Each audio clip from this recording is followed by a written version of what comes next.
One. All right. Well, good afternoon, everyone. I am Gabe Albornoz, Chair of our Health and Human Services Committee, and joined by my colleagues and our friends in the Department of Health and Human Services. This is our third work session on the Department of Health and Human Services, and I want to just acknowledge and thank our special guests here today who are here for very important reasons, and we want to thank them for their leadership, the future leaders and current leaders of Montgomery County. And we have a lot to get through today. We are going to try to do that by the designated time on the packet, which is 4:30, but there is a chance we might go slightly over given the volume of information we have to go through.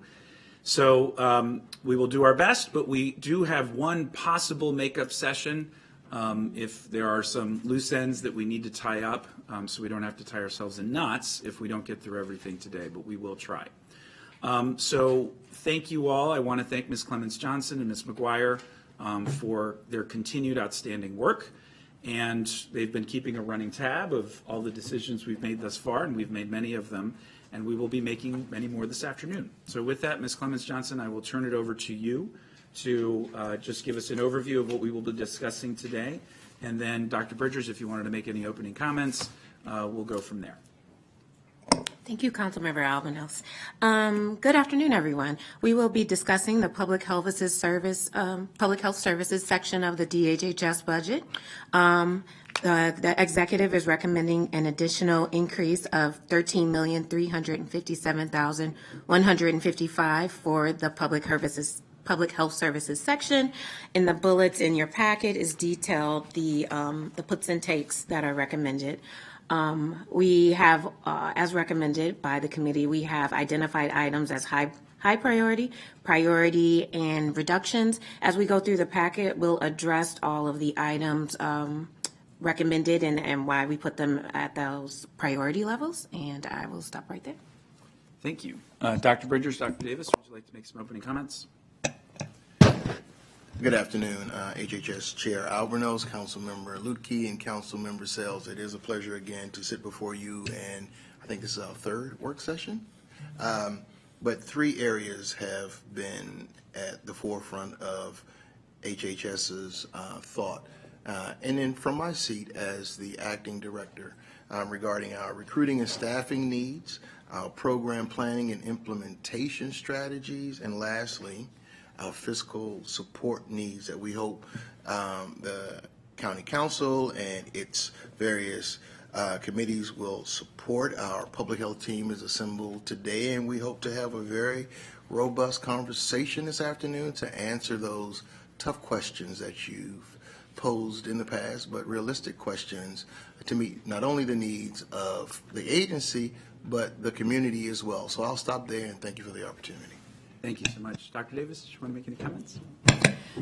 Thank you. Thank you, Councilmember Albornoz, Lutke, and Sales. We just appreciate coming and continuing to share the vision on health and all policies, and think that the budget really helps to reflect how we are thinking about improving the health of the county's residents. And so look forward to continuing the conversation on how we can make sure that the budget reflects that priority.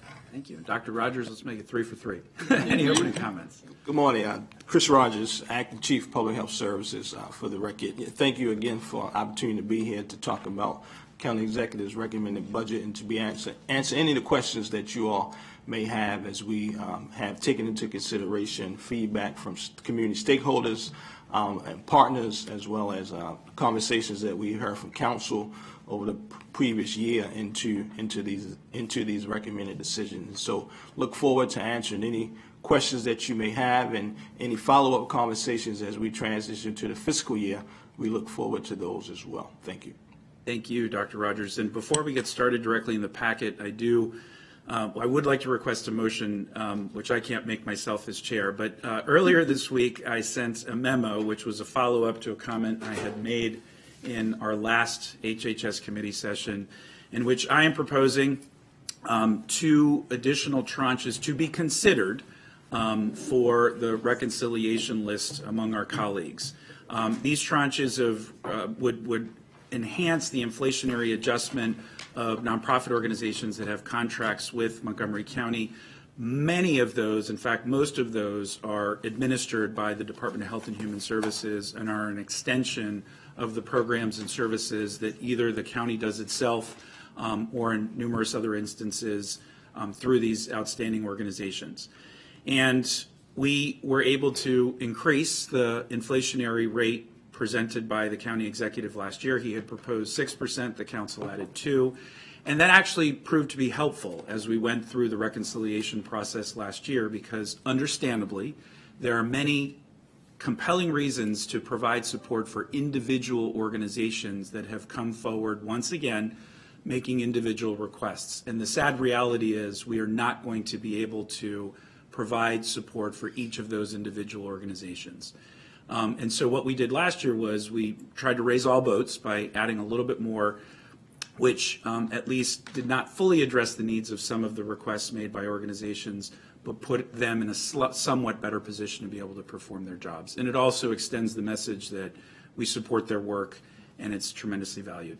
That this does not guarantee these will make it through the process, but that's the context from which I wanted to provide these recommendations. So if I could get a motion. So I can move to put them on the priority list, if you'd like, both tranches on the priority list. I was hoping high priority, but To split them, or? yeah, we could split. That'd be good.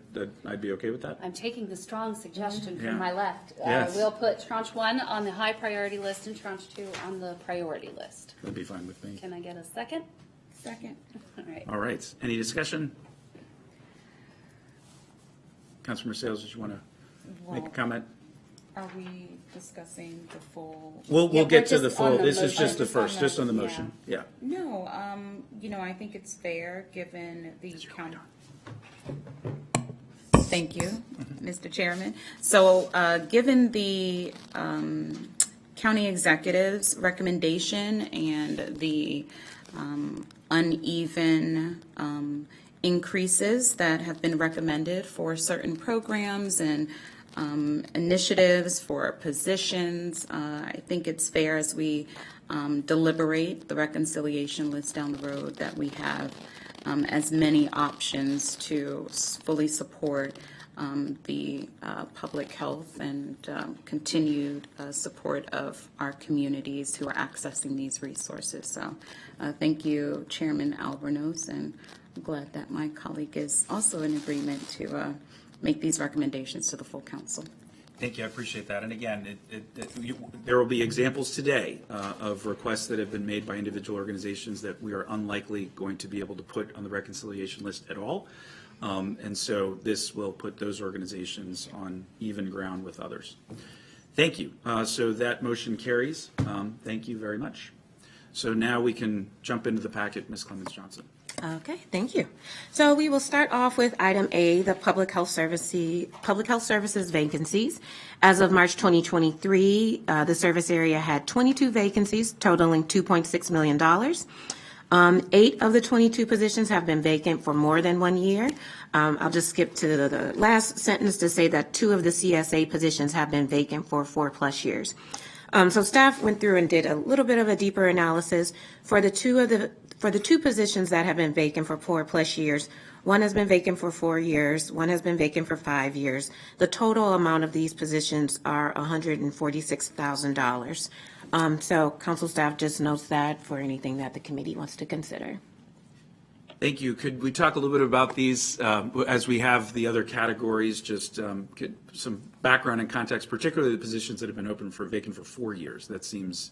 Yep. Yeah, we can definitely touch. So we have made some strides in hiring. There's been of the list of positions, I think 6 have been filled, 2 have a candidate selected. For the positions that are long-term, and actually a lot of these positions, there's been a lot of repositioning of positions. So, for instance, the positions that have been vacant for 4 years, some of them were originally grant-funded positions that the grant went away, there was no funding, the positions were kept, and then they were repurposed to general fund positions in order to meet needs. So some of these positions, while they've been vacant for 4 years, they've been in the program that we're hiring for a much shorter time, for less than a year. And so that's sort of the challenge with some of these lists. We do try to reprioritize positions and funding available as much as possible to not have to meet needs that arise during the year. And so some of these fill into that category. So if I'm hearing you correctly, the 2 of these positions were vacant, but then they were repurposed within the last year for what exactly? One of them is for health promotion. One of the community service aides that was moved into health promotion, and I know we're interviewing for that position right now. The other position is a half-time position in area health centers, and so it was put there that it's still sort of it recently was an unfunded grant position that sort of is now being repurposed for the needs of area health centers. Dr. Davis and Dr. Rogers, could you elaborate a little bit on the importance of that position and how it connects to a broader strategy? Yes, thank you. Specifically around a community service aide or health promotion position, that position will operate as a community health worker, really working on our chronic disease prevention and health disparities work. And so helping to implement our strategy around addressing type 2 diabetes outcome as part of the county executive's Thriving Youth and Families initiative. When I first joined the county back in 2020, Dr. Gales and Dr. Bridges handed me Public Health Services Type 2 Diabetes Strategic Plan and said, here, implement this. If there are additional resources, let us know so that we can make sure we have infrastructure to continue to address type 2 diabetes in the community. And so this position helps with that. Specifically, this person will be conducting free diabetes self-management program classes to our community, where we'll be offering free transportation. We'll also be partnered with some community providers who treat patients who are underserved or maybe low income that are not participating in our healthcare for the uninsured program, so that we can conduct follow-up self-management support linkages to care. So this person will have a good role as a community health worker operating on our chronic disease prevention and health disparities role. So just one example of how we're utilizing one of these vacant positions on overall strategy to improve health outcomes in our population. Councilmember Lukey. Yeah, thank you for. I know I've heard you talk about that diabetes prevention program before, and so thank you for fleshing out that particular role that was repurposed to be used for that. You said will be, so I'm assuming you're hiring for it. It's not hired presently, or? Actually, I just signed off on the selection memo, and so it should be on its way over to OHR as we speak. Super. So out of the 571 positions that were in the FY23 budget, is it only 22 that are vacant? Yeah, of these are of the tax supported positions. I think that's what the vacancy list is based on, tax supported positions. Correct. So, and the 571 are tax supported positions? That's it. So I'm looking on the very first page of your packet. So looking at the FTEs listed, so there are 571 that were approved for fiscal year 23, and there's a request for 14 more for fiscal year 24. And what I'm trying to find out is, of those which are non-ARPA funded and not to be ARPA funded in 24, so if they were in 23, but you're trying to move them into 24, I'm assuming those will be in the 14 additional positions role as opposed to the other, or how are you classifying that? So for the 571, that we didn't do an analysis of their current field positions. We only looked at vacancies. So the acting COO can clarify, but I would assume the 571 is a mixture of tax-supported grants and ARPA. I mean, especially for within CEF. Well, excuse me, within the COVID funding that was built within public health last year. Right. So, yes. Okay, so I guess what I'm trying to understand is, of the fiscal year 24, there's a difference in the chart, is a $13.3 million difference, and I'm trying to understand whether that $13.3 million difference is a taxpayer. Oh, yeah. Is that a taxpayer-funded increase, or whether that's covered partially by ARPA funding or partially by a different federal grant that's recurrent, because I know some of, particularly in this space, there are grants that are recurrent. So can you speak to that? One thing I will elaborate, under public health services is also the food staples program. So we Right. suggested in the administrative portion Right, of it. right. So 6 million of that 13 million is the food staples program that we discussed the other day. First day. Yep. Yeah. So the other remaining 6 million, 4.7 million is the one time of the COVID, and then the 2 million for the reimbursement rate. So if you total all that, it totals up to that 13 million. So Gotcha. the biggest one not in this packet is the 6 million for food staples. Right. So the way the chart is, the number that's above is not correlative to the 14 additional positions. It is correlative to the items that are broken down in the bullet points below, as opposed to being related to the numbers that are underneath the dollar values. Do you see what I'm saying? That's correct. Make sure. It's the change in public health dollars and the change in FTE. The Right. two things are not 100% correlated. Gotcha. Okay. Just wanted to clarify that. Thank you. Councilmember Sales. Thank you, Mr. Chair. So I know that we're going to get more information about the, you said one position was vacant for 4 years and one position was vacant for longer than 4 years. Is that 1.5 positions or 2 positions? The position that's vacant for 5 years is the half-time position. So it's a .50 FTE position. Are we eliminating that position? I think, I don't think it's put up for elimination in the executive's recommended budget, recognizing that what often happens in HHS, because there's such great need, and for HHS to be able to respond, is HHS regularly repurposes positions to other needs. And so right now HHS is looking at that position, seeing what other need it can be used for it now that it is funded out of general funds. So that's where that position is right now. Okay, and then I saw on the high priority tier, the COVID response readiness for partial testing, the vaccines. Are we seeing an increase or decrease in the vaccinations since the pandemic? And are these related to the COVID vaccines, or are we going back to vaccines in general? So you're referencing the COVID item. I can. I'm sorry, that's the B. No, I'm ahead. I'm skipping ahead, so no further questions on that. Okay. The .5, what's the story on that one? So we can go back and take a look at that, council members. What I would suggest, as Jason referenced, we can look at how we can maximize that position. I think one of the challenges is that trying to recruit for a .5 position, most folks want a full-time position. And so I can work with Jason, with the COO's office to see if there's an opportunity to maximize that position in another capacity, or if there's an opportunity to perhaps increase that to a 1.0 FTE so that we can get that position filled. We definitely can utilize a position. I can think of a number of tasks that we can utilize it for to advance public health services and DHHS priorities around chronic diseases. I'll work in communicable disease and epidemiology. I'll work on increasing access to dental care. So we can come back to you all on that. But it's not in the queue for hiring currently. No, it's not in the queue for hiring currently. I'd like to recommend we just eliminate that one position. Given where things are, we've been following along up until this point, but we do have to find savings wherever we can.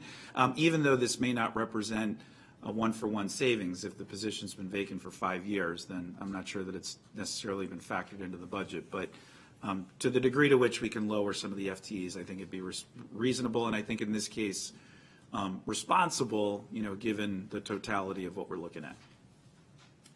So That's right. Yes, the department agrees with that. Okay.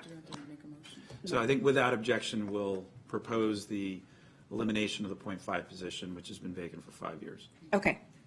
Do you want the dollar amount just for clarification, or? Yeah. But, Okay, so that would be a reduction of $53,729. all right, well, there you go. We'll take it. Okay.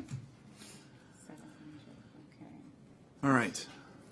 But the good news is the full-time position that's been open for 4 years is in the queue, and all right. And we can reevaluate. You know what I mean? We're going to look at this over the next several years, but I think to get us through this particular year, that would be helpful.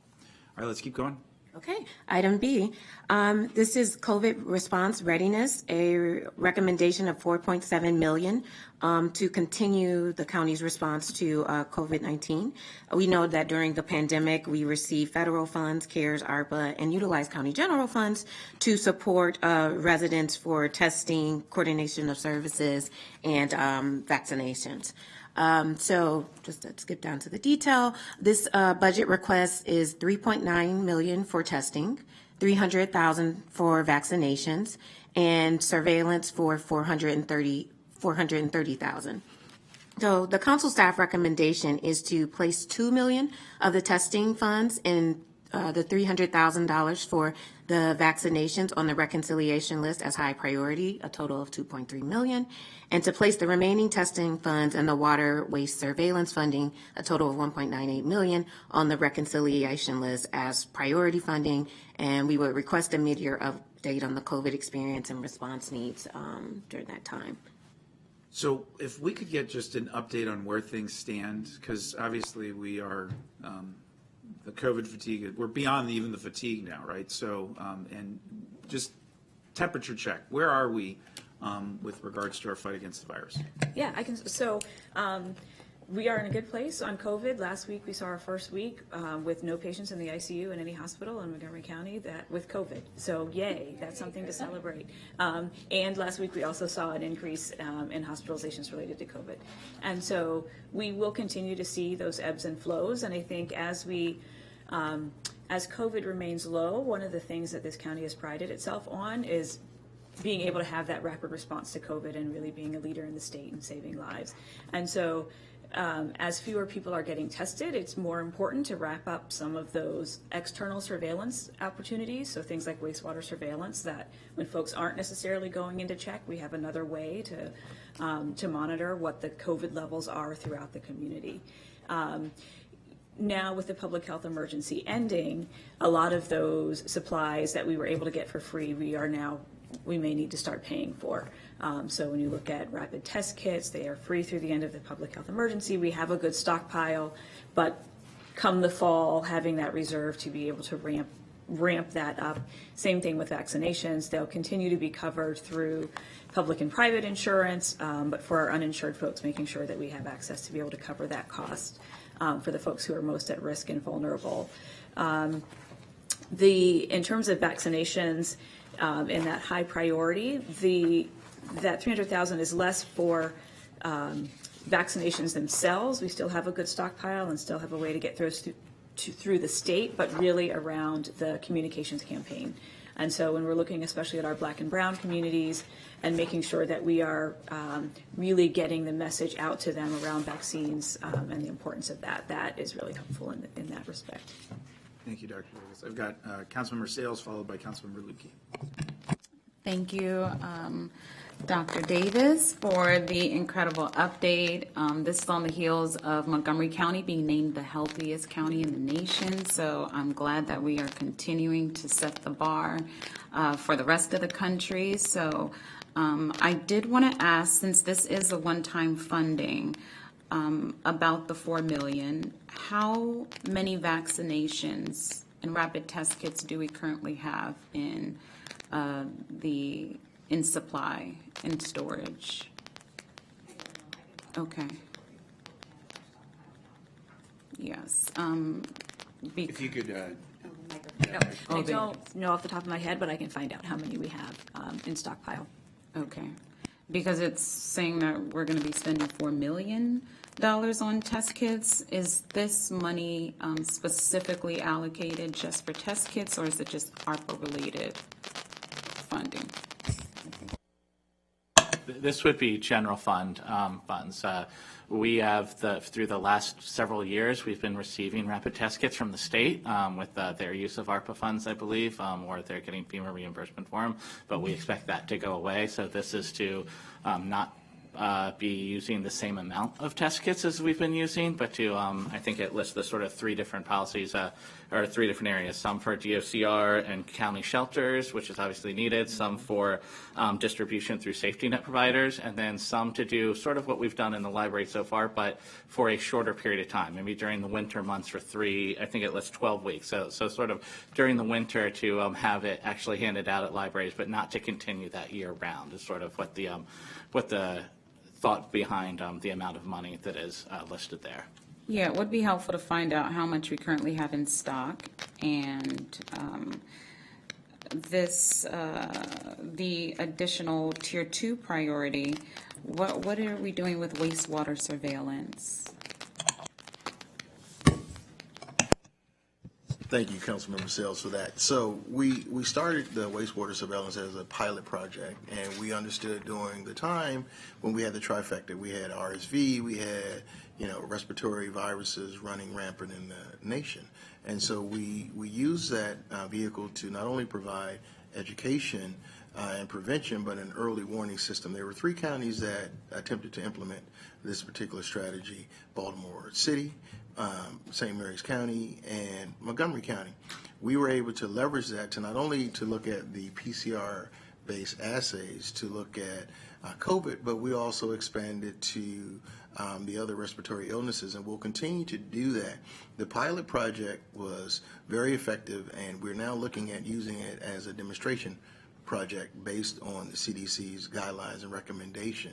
So we want to use that to leverage not only the efficacy of the program, but how it made an impact in the community. All that to say is that it's still an effective model.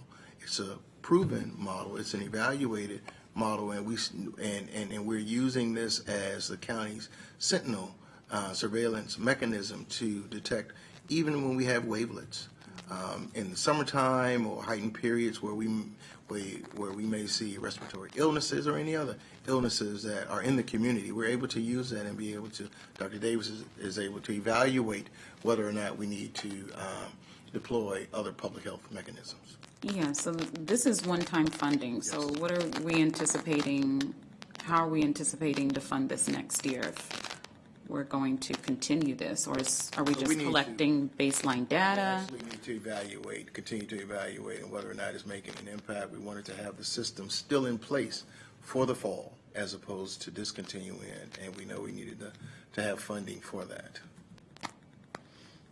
Okay, thank you. Thank you. Councilmember Lukey. So, again, I'm going to ask about test kits, but they all have expirations to them too. So there's a very delicate balance between making sure you have funds available should you need to purchase them, or purchasing them because they do expire. And I know in the past, the schools gave out test kits to every student before winter break and before spring break. Is that anticipated to need to continue? It's hard to tell right now, just kind of with where COVID levels are. I know that the test kits that we have in stock now expire. Some are fall of 2023 and some are spring of 24. So we have a good supply in terms of shelf life for what we have available in stock right now. Part of that conversation will continue to happen with the MCPS health officer in terms of, is there a need for them to continue to give out test kits, Right. Before breaks and things like that, and that's guided by what the COVID level is at the time. And I think, too, it would be important to know how many people actually reported their testing results following those breaks, because my sense was they went home in backpacks, may or may not have been discovered, may be seen 6 months from now when somebody's room's getting cleaned, but that the data collected back where if you were saying, because that is useful information, we had X number of students and then they were away for a week and then we had this much outbreak, but that's not necessarily what you're going to get based on, I don't want to throw anybody under the bus here about where their test kits may have gone, but I'm just saying my experience has taught me they may not always be delivered directly to the parent. And I know last year we had a confluence of things all happen at the same time and in atypical timing, meaning the RSV started earlier than normal last year. And because of the pandemic, we had a different sort of community levels of many things, because things that may have happened in shorter, smaller bursts over time didn't, because there were children who hadn't been exposed to anything for a substantial period of time, so it altered the immunoresponse in our pediatric population. And so hand, foot, and mouth, fifths, RSV, all the many things that we went through all of that. But that's something that we need to be able to be prepared for, because as I understand it, we're still not outside the window where we've caught up technically from an immunological standpoint with our pediatric population in terms of the typical things that float around the community that they end up experiencing in daycare or what have you. So can you speak to that, and what, if anything, of this chunk of the budget for testing could be used for in a public health response? Should we see, would we be able to repurpose it out of COVID related to something else that's sort of related to COVID, and that we were masked and or not having as much close contact, so it's related there too, but not directly COVID itself? Right. So first I'll address just the issue of testing that happens and when it does and doesn't happen. And we know that a year ago, when kids were going back to school and the CPS was giving out that test kits, folks were a lot more diligent in doing that reporting, because there was a higher level of concern, around kids going back to school. And as people have become more comfortable with COVID, as we've seen how that plays out in children, we see that they are less likely to test before they go. And so, we continue to amplify that message, but my kids have also lost their COVID test kits in their backpack, so they're not alone. I think that as kids start to be around each other more, and they are being exposed again to diseases that are not new, but new to them, I think, we're seeing that immunity start to build up. And I expect, those go down in the summer and they go up in the fall. And so we can expect that we're probably going to see that bump up again. We are, in our wastewater surveillance, have also been looking at influenza and RSV, and so that also gives us some insight into what that looks like. So we have an idea of what that community burden is in terms of infectious disease across the county. How frequently is the wastewater monitored, or whether Twice a week. So there's samples obtained twice a week, and there are 5 sites, just in case you're curious as to what the sites are. Brookville, Wheaton, Rockville, Boyds, and Germantown. Okay. Thank you. And so just to add, Councilmember Lukey, we are able to work with the University of Maryland to relocate the sites based on need and where we see a need for outbreak monitoring. So Councilmember Sells, going back to the use of the wastewater surveillance. The other piece is we have a grant that assisted and supported our outbreak and disease control mechanism over the past year, but that's ending. And so the state has allowed us to carry over some of those grant fundings, but they will end. And so we need to continue to use the county funds to support all of our outbreak and surveillance mechanisms. So when you look at the grand scheme of things, how we plan to use the funding to support our public health initiatives, this is one area to see its use. Thank you. Thanks. So I have first of all, this conversation's major flashbacks, little PTSD too, candidly. But so a few questions regarding wastewater surveillance. That was a big deal. We were working really hard to get that up and running in the midst of COVID. And I remember us hammering you guys, when.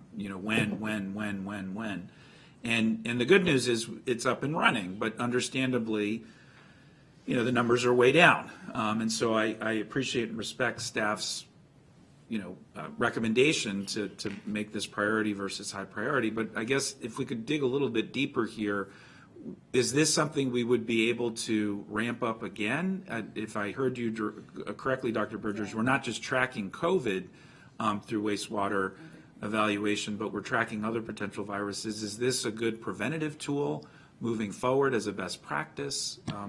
Yeah, so I was just actually on the wastewater surveillance call this morning, and the opportunities for tracking amongst wastewater surveillance is huge. So some of the conversations that we are having in terms of potential things to add to the tracking are things like Candida auris, which is the highly resistant fungal infection that we're starting to see. So can we get an early surveillance idea of where that is in the county and start to be able to address that? Looking at hepatitis A. So again, are there ways that we can target that? Other infectious disease, sexually transmitted infections, there are lots of opportunity, even in terms of drugs, antimicrobial resistance. And so the opportunities there to look for tracking of other significant public health threats is important. In those conversations that we're having, the thing that has been really important to me is making sure that we are doing it, tracking things or considering tracking things that could have a public health response. So, yes, we could look and see, how many people in this area are taking ibuprofen.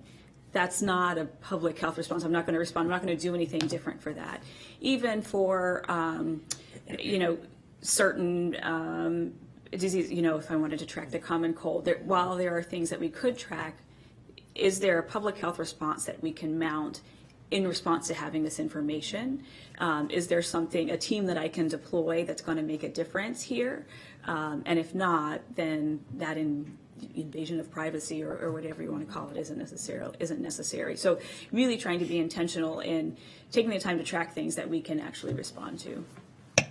And so just to add, Councilmember Albornoz, the strength of this Sentinel surveillance systems allows us to go in places and monitor places like congregate shelters, where we know we have individuals who may have developmental disabilities who may be in assisted living facilities. We're able to stay ahead of any outbreaks such as a Legionnaire's disease, as we've talked about. So it is a very robust system. That was hard to start up. The implementation was a challenge, and so we want to leverage that to be able to use it across the county and through the spring and summer months to the fall. It is a great tool, and as you think about its use, I would remove COVID, but look at disease monitoring and outbreak surveillance. So another just thought as we're having this conversation is one of the reasons why we had to stockpile was because of the supply and demand issues. Mm-hmm. But I think there's been a saturation now of companies globally that are providing these test kits. And so we would theoretically, unless God forbid some strain arises that is unanticipated, we would have better access if we needed to appropriate funds and be able to access those test kits more readily. So I think the answer to Councilmember Sales' question about how much we already have in the stockpile is an important one, because part of me feels like flipping this in terms of priority, high priority, because this feels as a preventative tool puts our public health team in a much better position moving forward to track not just COVID, but other communicable diseases. And pending the outcome of what is already in the stockpile, we may not need the same amount of resources as has been proposed, is my thought.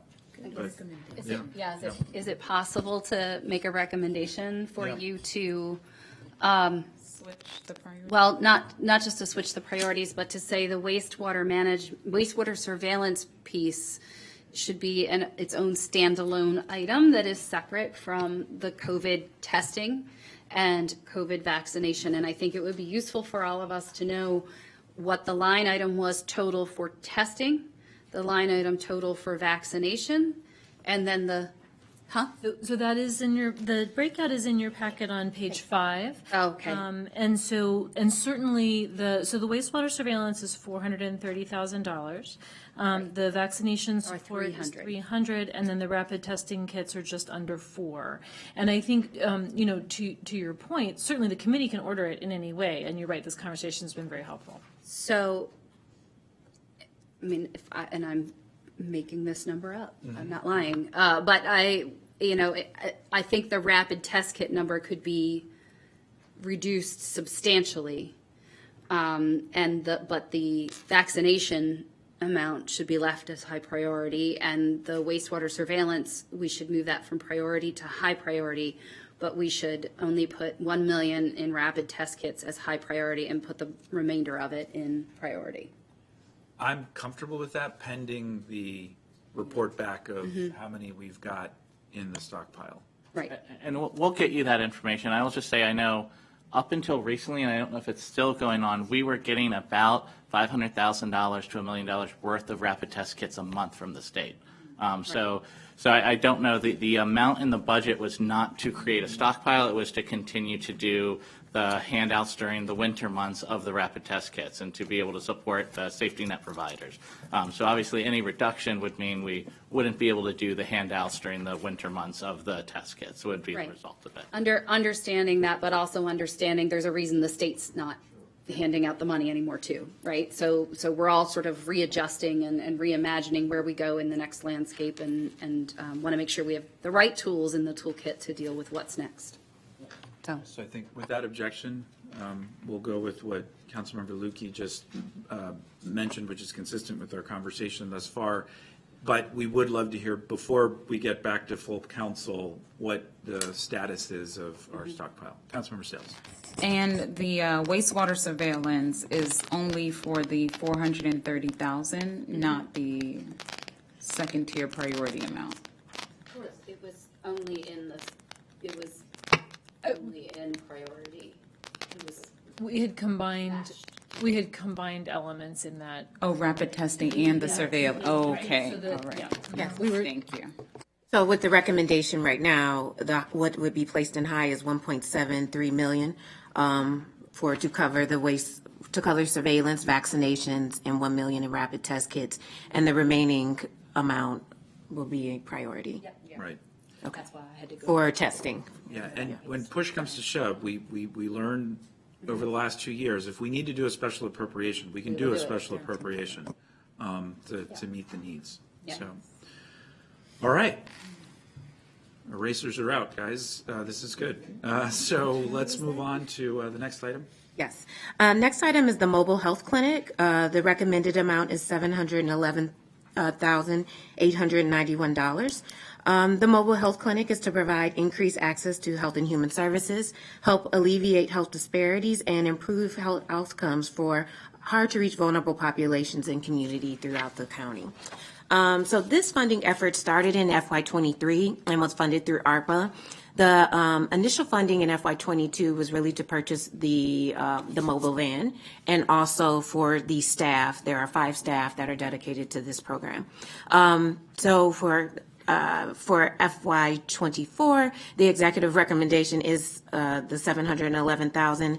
Council staff had recommended a reduction of $350,000, but after communication with the department, our understanding is that the 5 positions are currently being recruited, 4, I believe, are filled, and they can detail, and that the mobile van should be, the mobile van has been ordered, it was on back ordered, it should be within the county in September. So if those staff come on board in July, they're here for 3 months, and then when the bus van is here, they can immediately start to go out into the community. So our recommendation is that the full funding of $711,000 be placed as high priority to support the program. If we do split the funding, that means we would have to make adjustments to the personnel that we have already started recruiting.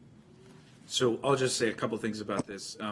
The mobile health is critical to the overall mission of the public health team. That's one of the things we learned very loud and clear during COVID is we've got to meet the community where they are. We knew that, but we weren't quite in a position to actually be able to pull it off. So this, coupled with telehealth and telemedicine, puts us in a significantly better position moving forward. And I appreciate the clarification. I agree with the staff recommendation, but I will yield to colleagues if they'd like to make any comments. Councilmember Sales. Thank you, Mr. Chair. I'm familiar with the mobile medical care mobile van that's already in operation. How many other mobile health services? Is it not in operation? Oh, okay, all right. So what current mobile medical services are in operation? I'll let you, I believe you might be referring to one of the nonprofits in the community, mobile medical care. So that is a contractor, subcontractor actually, of DHHS. So their services related to mobile health in the community are based on what they identify as the needs and priorities as they see fit. They are supported through the Montgomery CARES budget, and so they either utilize those funds for their primary care physical location office, or they can utilize those funds for the mobile vans. I think DHHS can detail more about their locations. I believe at one time, the mobile van was in East Montgomery, at that Maryland prisoner site, and also located in Aspen Hill at one time. So, but that is the independent nonprofit who is running their own mobile health van. Yes, but we're subsidizing them to serve our uninsured and underinsured residents, correct? And then how many are we currently serving, and what is the current money how much are we paying this mobile unit to provide these services as a subcontractor? Yes, thank you for the question. To clarify, yes, Mobile Med has a mobile van that they deliver medical care on. We also have a contract with a mobile dental unit. And I know Murray Center also has a mobile vehicle as well. Mobile Med is a organization that participates in Montgomery CARES. And so we do grant Mobile Med the flexibility to provide primary care services to Montgomery CARES recipients on board their vehicle. And so with respect to the mobile dental unit, the mobile dental unit is utilized by, for example, Healthcare for the Homeless utilizes that mobile dental unit. We also use it in our dental clinics if we need to have access to mobile dental care through a contract. So there are a number of ways that we're able to activate those existing contracts with those providers.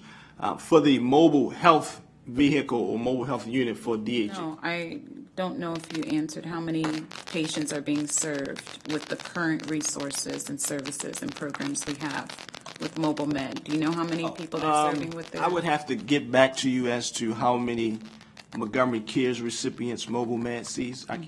Yes, and then how much we're paying this nonprofit to provide these services while we're standing up a duplicative service. I do know that. Provide primary care services. I can highlight just for Montgomery CARES. Yeah. In FY22, not FY23, Mobile Med saw 2,677 patients. Then they had 10,828 encounters. Now, Mobile Med has a number of physical sites and mobile vans. So in the data that we have in front of us, there isn't a breakout of what services were provided in the vans versus their physical location. But those are the overall numbers in terms of they served 2,600 patients and 10,000 visits in FY22. And how much is their contract for that we're spending? Correct me if I'm wrong, Chris, but my understanding is they're a Montgomery CARES provider, so they get, well, it used to be paid per encounter. So it's not that we pay separately for them having a van. It's their Montgomery CARES provider. They choose to use a van to provide it. So there's not we can pull how much their amount was last year, but it's not, they're not necessarily paid separately for being a mobile van provider. They're paid to serve clients. They're one of the Same rate safety net everyone else is. clinic providers, and we'll be talking about the Montgomery CARES rate when we get to that section. Yes. And so I don't know that clearly we don't know the total amount, and we can look that up, but they are paid a reimbursement rate for providers. So that would be the amount. So their FY23 reimbursement rate is about $1 million for the primary care services under the block payment structure that we're currently under. I happen to know that off the top of my head because someone asked me a few weeks ago. Oh, okay. Yeah, I'm just wondering why we're spending $700,000 to recruit positions and staff up an entirely new mobile health clinic when we already have one in existence that we're paying $1 million for. Yeah, that's a great question. Just to be clear, the mobile health clinic will be utilized to target hard-to-reach vulnerable communities based on data that we have available to us. The mobile health clinic will see individuals who are having challenges with access to care, such as in some of the communities that we spoke about. I know Councilmember Albanos, we've talked about utilizing the mobile clinic for the Silver Spring Hewitt Avenue area, where we see that there's a great need for access to medical and dental care. So there are areas within our community that have lack of access to primary care providers, that have lack of access to dental care providers. And so we want to deploy the mobile health unit to fill that gap in the community, to provide episodic care and then begin to link individuals to long-term sustainable care, for example, through Medicaid, Medicare, our Montgomery Cares Care for Kids program, connect them back to our brick and mortar dental location. I understand that. Why aren't we doing that with the current provider that's already doing that? Because those providers are contracted with the Montgomery Cares Healthcare for the Uninsured, particularly. So these are independent organizations that have Montgomery Cares or Care for Kids as one of their payers. They also see Medicaid, Medicare, commercial insurances, and so they have the flexibility to deploy their resources how they see fit. Now, there's a role for the county to support and encourage the safety net providers throughout the community to meet existing needs. And Dr. Davis and I have been talking strategically with our safety net providers about how to incentivize them or how to work with them. What role can the county have in having those providers to address those particular needs that we see in various communities? Well, that's part of our accountability, is ensuring that the nonprofits that we are giving money to are serving the residents that need it post-pandemic. So we have to be more strategic in where we're deploying these services. If Mobile Med is already providing resources to the community in a mobile capacity, we should be telling them where we need their services provided, not them telling us which residents they're going to target. That should be part of their ask and their evaluation, that they're serving those populations, so we don't have to stand up a whole new program. So unless we're expanding the program, but if we're not evaluating the current services that we're paying for. Yes, absolutely. And we agree. We should be doing that. And I would just bring our recollection back to the session we had a few weeks ago. As the department continues to look strategically how to transform, we've been using the word transform, our healthcare for the uninsured programs. Those are exact conversations that we are having, and how does that translate into contractual languages so that we can hold our providers accountable to being agile and flexible and deploying to address the needs that we see based on the data. And so, yes, Councilmember Sells, we look forward to working with the committee, as we have assured you all a few weeks ago, throughout FY24, as we increase that accountability, as we maximize and align resources more efficiently.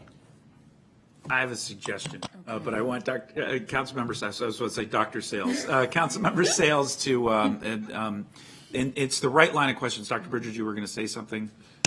I yield, Councilmember Alvarez. Okay, great. So it's the right question to ask, because we are having to make difficult decisions on and trying not to duplicate services wherever possible. And I think what it would be helpful for the committee, and I know you can't provide this exactly right now, but I think we need to, A, revisit the topic of mobile medical practices generally, to get a sense of what the capacity is, and then a better sense of what the need is, so that, you know, you can report back.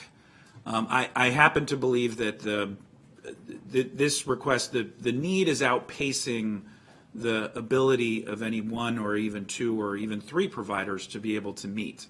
And so the county is complementary, and it works well with our nonprofit organizations, because sometimes we're in a better position to be able to provide care in certain ways. Sometimes they're in a better position to be able to provide certain care. But I have the benefit of having had 4 years of seeing it, feeling it, and understandably, we need, as a new council, to be able to see those numbers in a way that's clear, in a way that we can communicate to the public, because we are going to have to continue to ask ourselves tough questions. So I see Councilmember Lukey wants to jump in. And I think this is something we'll need to bring up next time, because everybody's going to have to go back and look at these numbers. But it, you know, I know it said the initiative was funded with ARPA funds, but then not spent but you've ordered the van, but it's not here. So a certain amount of money has already been encumbered to do this. It's not clear what was spent in FY '23 under what was intended with ARPA funding versus what now needs to be funded for FY '24 to get to where they wanted to be, and whether or not the ARPA dollars that were not spent in FY '23 because there was a supply chain issue can be utilized to put on to FY '24 to get you to the finish line on where you wanted to be with this project. So that's not clear in what was provided to us, and it sounds like with the hiccups in the timing and of course the way the initial recommendation was made was based on other assumptions, and now we're in different positions. So if we could clear that up, that would be very helpful. And then you said 4 out of the 5 positions have already are in recruitment or have been, they're filled, but they're not going to start till July? Is that what's going on with I that? can clarify. So the mobile health clinic team is made up of a nurse practitioner, a social worker, clinical social worker, 2 community health workers, and the driver. And we'll leverage our existing dental program so we can offer integrated medical, dental, and behavioral health services. The 4 positions, the social worker, 2 community health workers, and the driver clerk, they recently started at the end of February. The nurse practitioner, like the entire healthcare industry, and some of the challenges that you heard from our Mark Hodge the other day that we're having with recruiting nurses, we were having challenges with that. We deployed some strategic ways to get that position, to get recruitment underway for that position, and we have identified a nurse practitioner candidate, and we have an interview scheduled for Tuesday. In addition to that, Dr. Davis and I have been strategically thinking through how do we leverage existing community partnerships to provide interim nurse practitioner services, for example, partner with HBCUs, academic institutions, so that we can deploy those services. We will be able to deploy the mobile health clinic services in a modified way by the end of this summer. For example, pop-up clinics throughout the community with the nurse practitioner, pop-up dental services, having the community health workers conduct chronic disease self-management, linkages to care, etc. Once we receive the vehicle, which we have not received a date yet from our vendor because the chassis is still being built by Winnebago, we anticipate that the vehicle may be here sometime the end of this year, sometime early next year. Once we receive the vehicle, we have to do some things internally with our HHS, such as IT infrastructure, sell it up for telehealth. We'll have telehealth capability, and we'll be able to deploy the mobile health clinic team in full implementation with all the services. So summary short, modified services by the end of this summer. Once we get the vehicle, we'll be able to deploy all of our services. So you just mentioned telehealth in the context of the mobile health clinic, and work with me here on how that works, because technically if you're doing telehealth, you wouldn't be needing to travel to. No, that's correct. But we know that individuals who are seen on board the mobile health clinic may need to have a follow-up visit with the nurse practitioner. And so while the vehicle may not be physically in that zip code on the day that that patient is scheduled to have a follow-up, we want to have the capability that that nurse practitioner will still be able to do a telehealth visit to follow up with that patient, for example, for medication management, medication monitoring, until the next time we're in that community. So that having that flexibility for the nurse practitioner to be able to provide that coordinated follow-up care is going to be important to the whole model. Okay, yeah, I think I was just assuming that if there was coordinated care follow-up that was going to be done where they weren't going to be out in the community and a telehealth model was being used, that you would do it from an office, not from the mobile unit itself, because presumably the mobile unit would be being deployed to provide mobile services elsewhere rather than engaging in telehealth at the, so like Wednesday is your telehealth day where you're doing follow-ups as opposed to a day that the unit would be out in the field, if that makes sense. That does make sense. The mobile health clinic will be a full-on clinic, as if we have a brick and mortar clinic. Okay. So the nurse practitioner will have all of the tools that he or she needs in order to do their job as if though they were in a physical brick and mortar ambulatory clinic. And so we want to make sure that we outfit the vehicle for the capability, blood draws, labs, storage of vaccines, et cetera, et cetera. Right. And I'm assuming, so for the folks who started in February, that part of their salaries were paid with ARPA funding that was allocated in FY '23. Okay. And can you check to see whether that was, again, whether that was put in last year's budget as one-time funding or whether it was classified differently? So, yes, although if it was ARPA funding, I think that Right. would have been, then it would have been classified as one time for ARPA.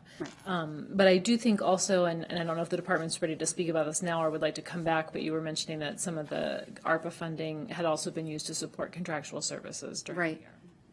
Right. So just and a follow-up, the Mary Center has been utilizing telehealth, telemedicine, and sometimes what they do with their mobile van is they utilize it for somebody to then have access to a specialist that may not even be in the region. So there's another Right. benefit to getting folks. So I completely understand and respect the questions that have been raised, and so what we need to hear back from the team is sort of a compilation of need versus demand, and how this mobile vehicle will be able to help support that. And we need to just have a broader conversation on mobile medical services generally. We'll do that post-budget. But I concur with the staff recommendation, but yield to colleagues to see where they are. I agree. Okay? I agree. Okay. So without objection, we concur with the staff recommendation for the 7-Eleven in priority. But we'll come back and revisit this.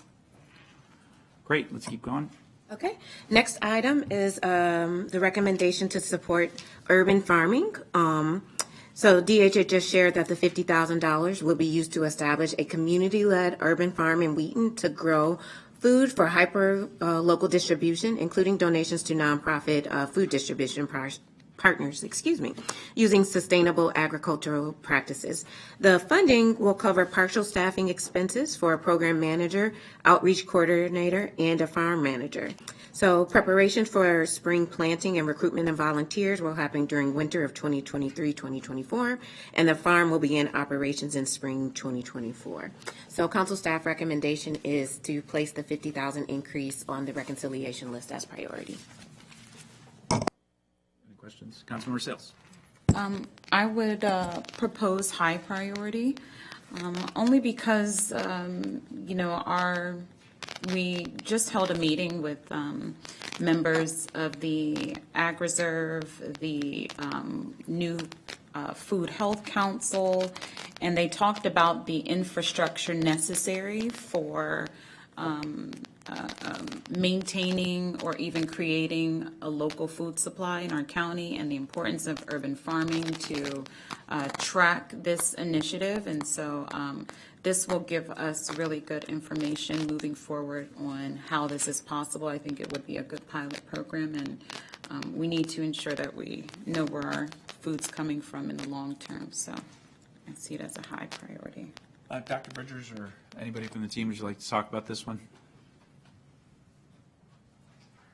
Just that we support it. I mean, increasing accessibility to fresh foods, fresh fruits and vegetables, and being able to do that in the community without having to bring things in is certainly a priority for us. Councilmember Luque, any questions? I don't have any questions. I was just going to concur with the staff's recommendation to leave it in the priority, on the priority list. Okay. Yeah. I concur with Councilmember Sales to put on high priority, but it, again, is going to compete with everything else, so this one's a 2-1 priority versus high priority. All right, let's move on. Okay, and council staff wanted to note that there was a shift to remove one-time funds in FY23 for managed food centers, reduced participation in the community service hubs from pandemic levels. In FY23, council added $575,000 for managed food center to support operations. DHHS shared that this was that $300,000 of this was understood to be one-time funding related to MANA's interim support. So there was a recommendation to remove the funding from the FY24 budget. MANA Center has requested restoration of the $300,000. So this is an example of what I mentioned earlier, individual organizations who we have a great deal of respect and admiration for, but individual requests that are challenging to meet within the context of the broader reconciliation list that we're going to have to go through. And just because something has been placed in the high priority, that does not mean that it is going to make it through the end of this process, unfortunately. So I reluctantly agree with the staff recommendation here, but obviously this is a continuing conversation to see what more we can do in the food security space. And now with the new Food Resilience Office that has been established, we'll be in an even better position moving forward to make strategic investments like the one that has been described. But if we are able to get some of that contract higher administrative, what we proposed at the beginning of this meeting, it'll help a little bit. But anyways, Councilmember Lukey. Yeah, I was going to request that this be put on the priority list, rather than as a cut or not at all. I know there's still some concern about what the money was for, and there seems to be a lack of meeting of the minds over where things were supposed to go. And so I'd like the opportunity to get some additional information about that from the county executive's office or from council staff. And, you know, certainly know how critical MANA has been to supporting the hubs and supporting all the different work around there. So I'd like to not cut it just yet and leave it on the priority list.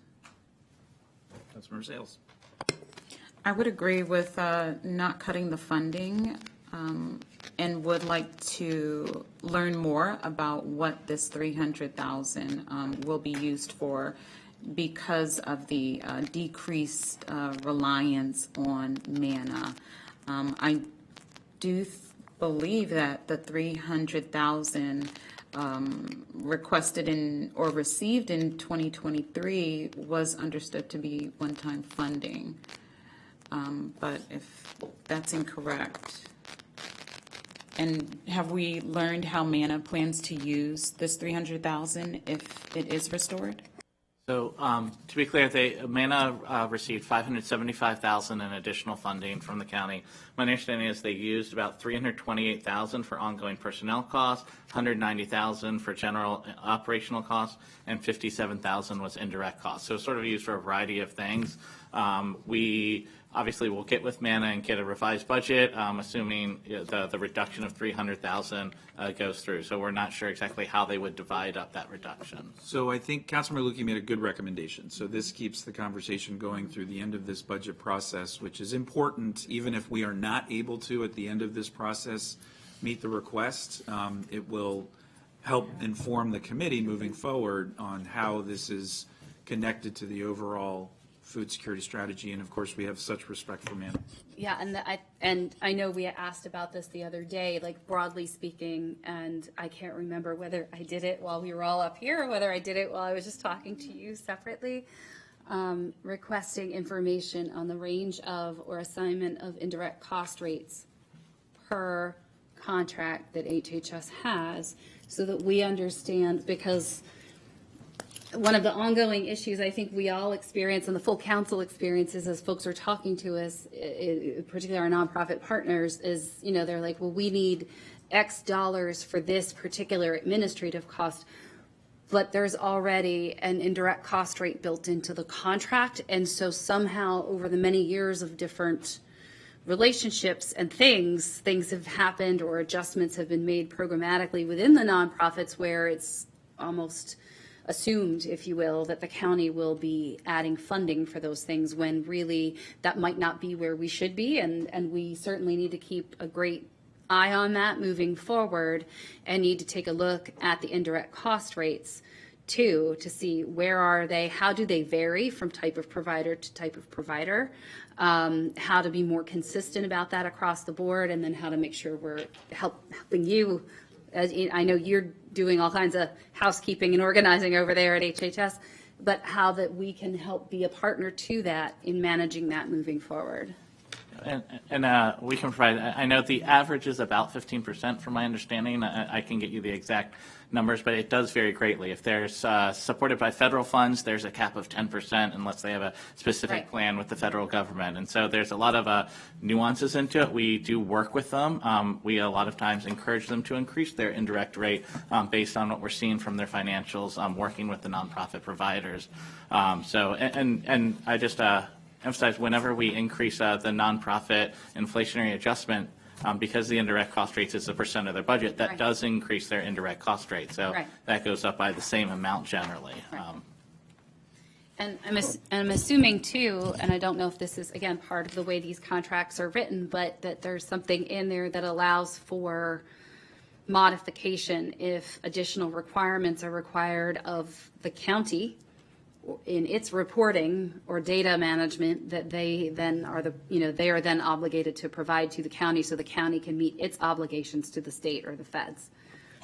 Yes, generally, if obviously it's speaking broadly about a lot of contracts, but generally, if there is changes to a requirement from the county for a contract, there would be there at times can be funding associated with it, or there can be reallocations within the budget to recognize that. We do a lot of budget modifications to contracts to recognize, obviously, at the beginning of the year what they expect to spend money on, and near the year.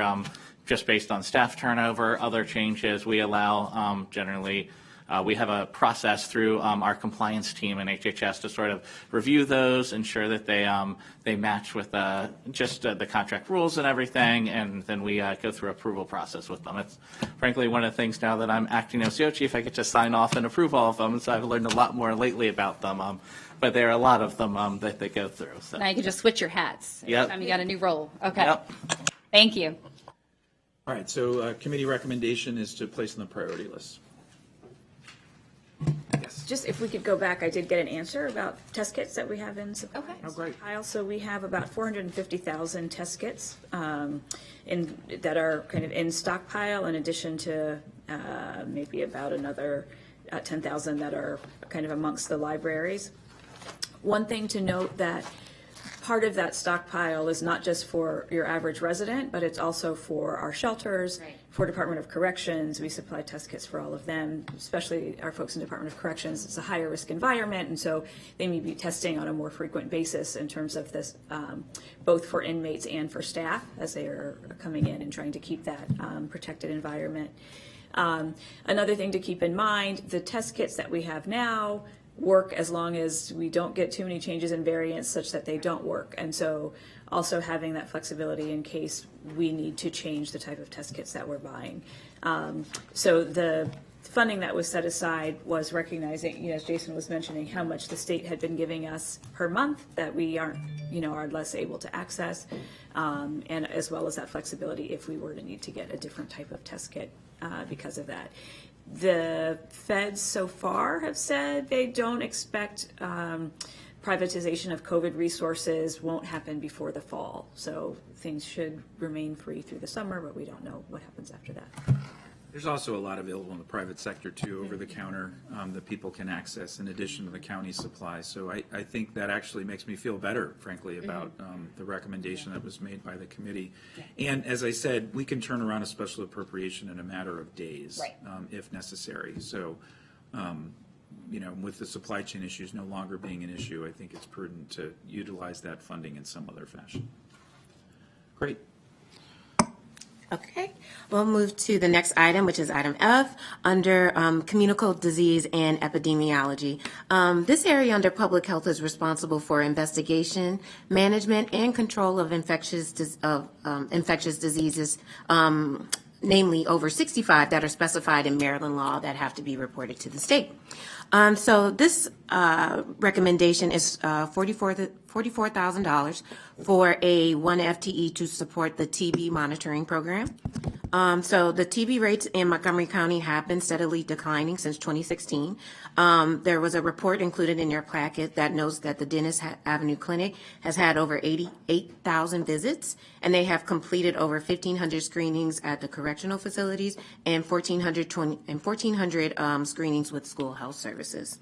So DHHS shared that the latent TB infections is now reportable and required that we submit this information to the state and the CDC electronically. The data includes demographic data, diagnostics, treatments, and other information for each client and contact. So council staff recommendation is to place the new FTE as recommended by the CE as high priority.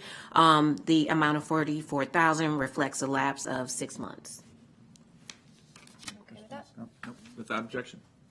Okay, thank you. The next item is under License and Regulatory Services. This is a position of a Environmental Health Plan Review Specialist. So this position will be responsible for the review of all new food service facilities and all pool plans review. They will also be responsible for working with the DPS for retrieving and approval of their electronic plan submittal and the City of Rockville's new electronic plan platform, as well as communication with the City of Gaithersburg. So this environmental health specialist is needed so that LNR can come closer to fulfilling the state mandated inspection requirement, reducing the risk of foodborne outbreaks in restaurants, operating with critical violations, and responding in a timely manner to customers' complaints and requests for plans. So this, our recommendation is to place the one FTE of 62,000 as recommended by the CE on the reconciliation list as high priority. Without objection? Okay. All right. Next, we will move to the healthcare for the uninsured programs. So staff notes that there was an in-depth briefing and discussion of the healthcare for the uninsured programs on March 2nd, 2023. I believe it was your first work session as a body meeting, and so we did provide a link to that packet just as an FYI. So the county executive recommended budget reflected increases to the Montgomery Cares program, the county dental program, Montgomery Cares and County Dental, just those programs. Level funding for the other programs, which are Care for Kids, Maternity Partnership, and Healthcare for the Homeless. The Montgomery Cares Advisory Board and the Health Centers Leadership Council and the Primary Care Coalition, which is calls themselves the Troika, also presented a request for $9 million in enhancements to these programs. So we asked the Troika if they would provide a prioritized set of recommendations. That information is included in the packet just due to the volume and trying to prioritize the need for the committee to consider. The first item is item H for Montgomery Cares. The recommendation is $2 million to increase the reimbursement rate. However, his recommendation did not resolve the question of transition from block payments to fee-for-service. So the $2 million would be built into the primary care line. The primary care line is already funded for Montgomery Cares at $5.45 million. So this would increase the primary care line to around $7 million. Just as background information, the clinics receive funding for their visits out of that primary care line item, and the clinics are allowed to charge a maximum copay of $35 for patients whose income are at 100% of FPL or less. Most clinics do not charge the maximum, however, they can charge up to that amount. So the program is currently funded at $76.50 per visit for a total of 72,000 encounters and that total amount that I mentioned earlier. So within your packet, we provided a reimbursement history. It goes back farther than this, but we didn't want to go back too far. So as you can see, through FY16 to FY20, there was reoccurring increases to the rate. When COVID happened, we pretty much stopped those discussions, and we also the department transitioned to a block payment rate. That was done in that time because the numbers of patients that the clinics were seeing were down. They were trying to revamp how they approach delivery of medical care, with many of our clinics never having to provide telehealth. And so while they were in the midst of transitioning, the department requested that they be provided block payment funding based on prior years' utilization, just to sustain them during the COVID-19 emergency. So now, as we are emerging out of COVID, the McCAB and Troika have recommended a reimbursement rate of $175. They reported that this is actually 70% of the average cost of care that they experience within their clinics and for the patients that they serve.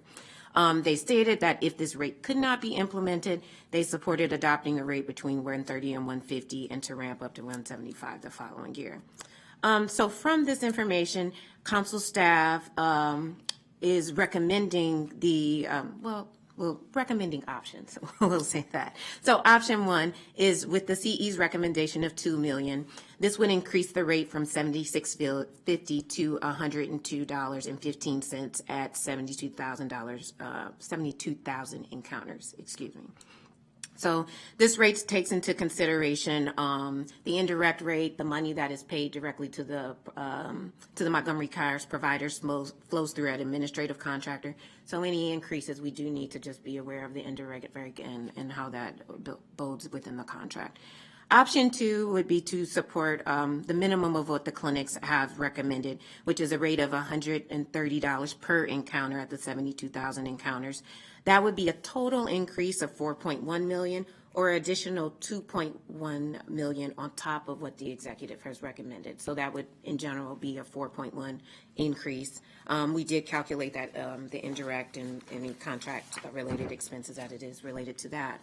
And our last option is the committee can certainly recommend a increased rate above $76.50, and then the council staff can go through and provide those calculations.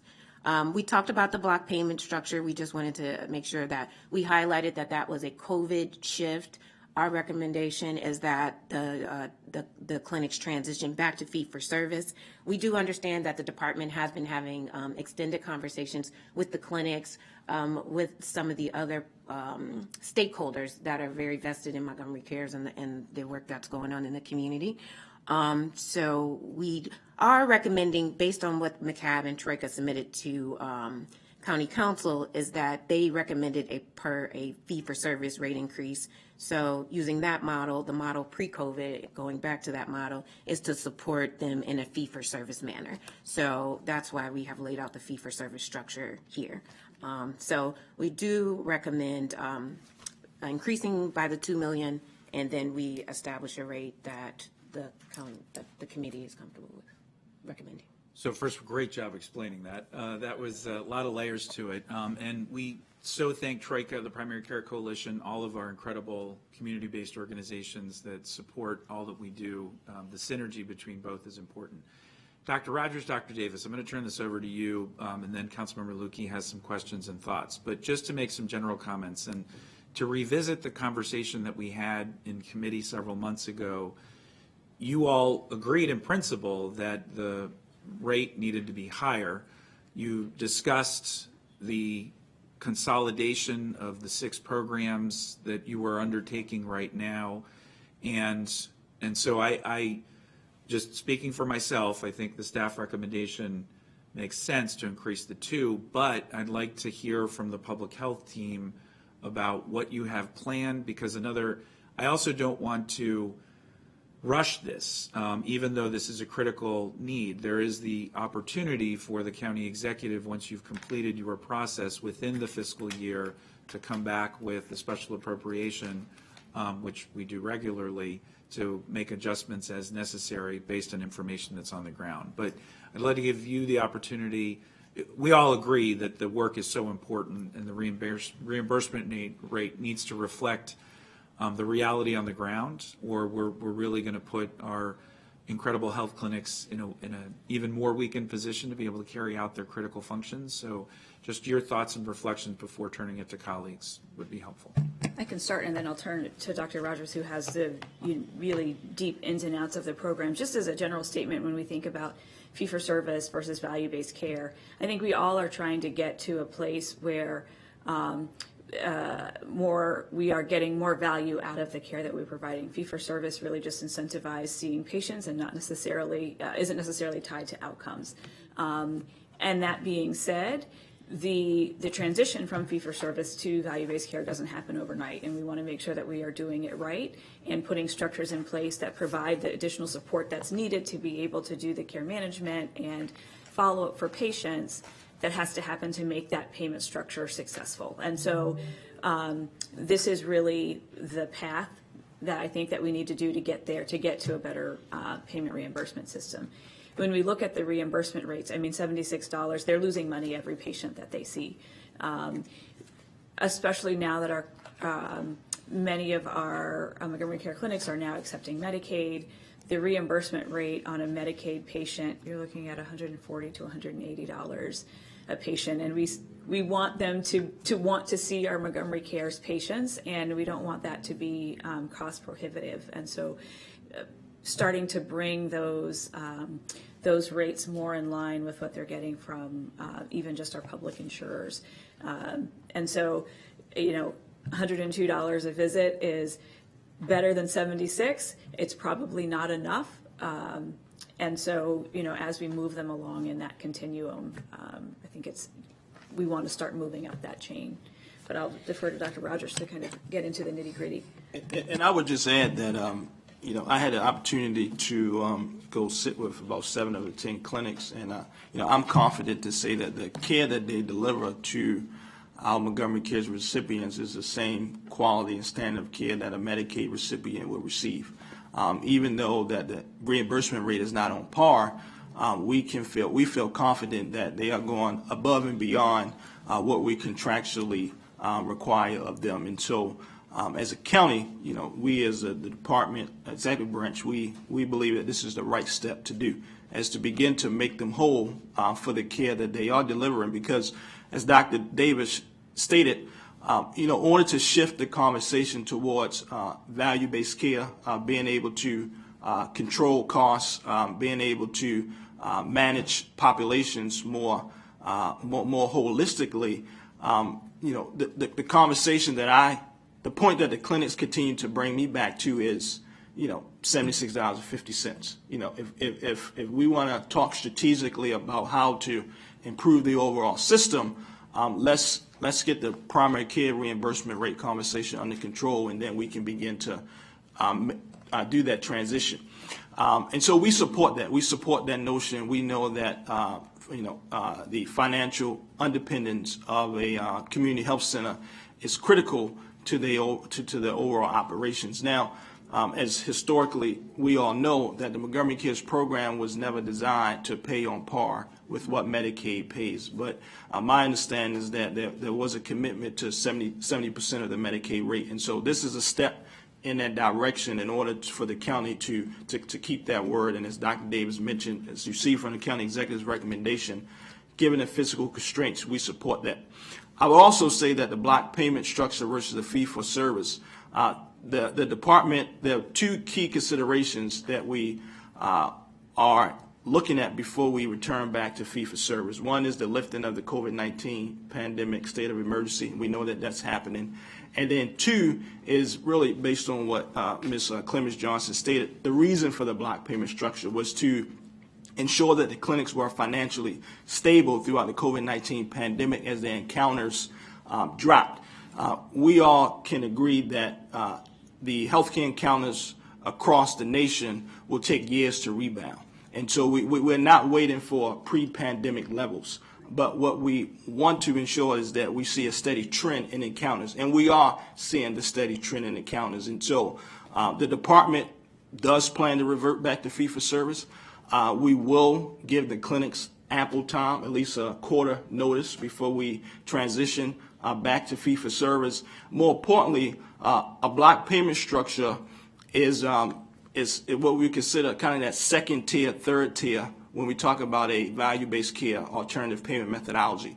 Our current system is not structured to support a block payment mechanism. We do not have the safeguards in place. We do not have the administrative procedures in place to support a block payment structure. So I wouldn't recommend that we continue that. What we want to do is move up to that 4th tier, which is more of we're thinking through a capitated model and ensuring that we have the systems and structures in place to sustain that in order to manage costs. And so we support this, and we can answer any more questions that you have. Thank you. I'll just say really quick before turning over to colleagues, we've been talking about this for a while, so I do think that if we could revisit by September, if you could check back in with the committee before the change is made, just to make sure we're staying on track. I know you've all had a lot going on and a lot of turnover, but as you noted, our organizations are critically waiting. They can't wait any longer. Councilmember Lukey, followed by Councilmember Sales. Thank you. So first off, I just want to ask Ms. McGuire and Ms. Clemens Johnson, there's in the packet, there's an option 1, an option 2, and an option 4, and I just want to make sure I wasn't missing something. Okay. No, okay. So thank you. I concur with the switch out of the block payment model. I think that's a great idea, and I think it looks like it's proposed that you would be able to make that transition by October 1st, so it would give time for everybody to get on the same sheet of music and move forward. And I appreciate the work that all the providers do, and I certainly want to see us be able to get somewhere in terms of increasing that amount. It's a 34% increase to move from the 7650 to the 10215, which is not an insignificant leap to make, particularly in incredibly constrained budget time. So, recognizing the need and recognizing that we haven't maybe shifted over time the way we should have, and we didn't do much in the middle of COVID, that I would concur with the recommendation to put the county executive's recommended change with the rate increase to a 10215 on the high priority list and leave it at that.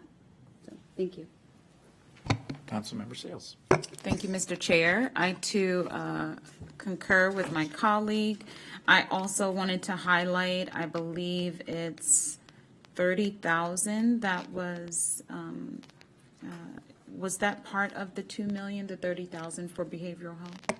It's in addition, That's the next. yes. Thank you. Great. Can we get a motion on that one?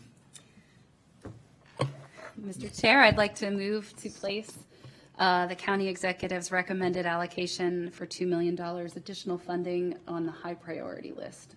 All right. Second. That's a unanimous vote. And we're going to revisit this again shortly. Great. So also recommended by the county executive was an increase in $30,000 specifically for behavioral health psychiatric services. So these are behavioral health services embedded just within Montgomery Cares. They have maintained a contract with Georgetown for a number of years for psychiatric consultation services, kind of to, for backup, and they do some direct care for Montgomery Cares patients. So this is recognizing the increased rates that they need to, that Georgetown is requesting, and so that is recommended from the CE. Without objection? Yep. Yep. Okay. The next item is item I, County Dental. The FY24 recommendation for County Dental is to transition 9 FTEs from contract to merit positions. This would be a net increase of $182,000. The 9 positions include dental hygienists and dental assistants. So I won't go through the goals of the program, but we laid out the utilization, and you can see FY18, FY19. The program has a past history of seeing around 6,500 patients. I think right now we're seeing that they are building back up through those numbers. July through February, they have seen 3,700 patients. If there's assumption that they do kind of the same level of work, they will have seen 6,000 patients by the end of the year. Converting the 9 contract positions to merit will ensure dental services' ability to timely respond to the dental needs of residents, including children, adults, seniors, and maternity patients. Our dental clinic has 5 locations. I believe 1 is under renovation. And of course, they see around 6,000 patients a year. There is a lot of shifting every day that happens within the county dental program based on demand and closures and if there's anything that occurs. And so I know the staff, both contracted and merit, are very invested in the program and seeing the patients. So council staff recommendation is to place the $181,000 as recommended by the CE as high priority on the rec list. Yeah, I concur. I'll just say a couple things really quick. So we have to continue the momentum we're building around dental services. Several of our clinics and nonprofit providers are expanding their capacity. And so this is another example, plus the expansion of our mobile medical. I do have to ask, though, I get the transition from contractor to merit, but are we confident that we'll be able to hire folks given the current hiring environment? Yes, we are. We in fact have dental hygienists lined up at our door because they want to become part of Montgomery County because of the great benefits that we offer. And they also want to get into a public health dental setting. And so we feel confident that we will be able to perhaps even transition those current contracted staff through the competitive process onto merit employees. Yes. Okay. Councilmember Sales. Thank you, Mr. Chair. Just wanted to know if we have enough capacity to see all of the patients that are requesting these services. Do we have any people on the wait list to see providers? Thank you for that question. That remains the number one priority for me once I begin overseeing the dental program, is ensuring that we increase access to care by reducing our wait times. As we all know, the demand for dental care in our community, especially amongst individuals who are uninsured or underinsured, really outpaces the resources that we have. And so we continue to look strategically about how to address that, and this recommendation goes a long way in order to help do that. Yes, we do currently have a wait list.